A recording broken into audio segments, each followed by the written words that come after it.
Imagjino të zgjohesh në mëngjesin e Krishtlindjes jo për dhurata, por për paralajmërim e evakuimi.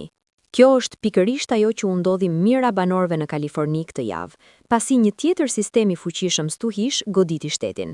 Ndërsa familjet në SBA festonin, shumë banor u përballën me rrëshqitje dheu, dallgë gjigante dhe ndërprerje masive të energjisë elektrike.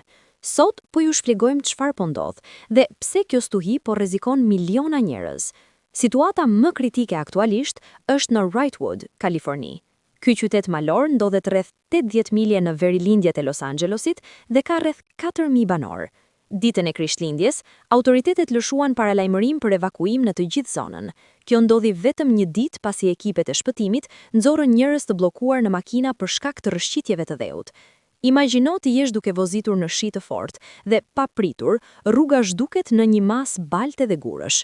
Kjo ishte realiteti për shumë banor, pasi toka e mbingopur nga shiu nuk përballoi më. Por Wrightwood nuk është i vetmi vend në rrezik.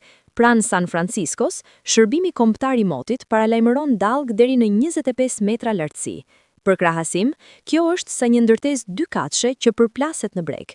Në të gjithë Kalifornin, mbi 70.000 persona mbeten pa energji elektrike.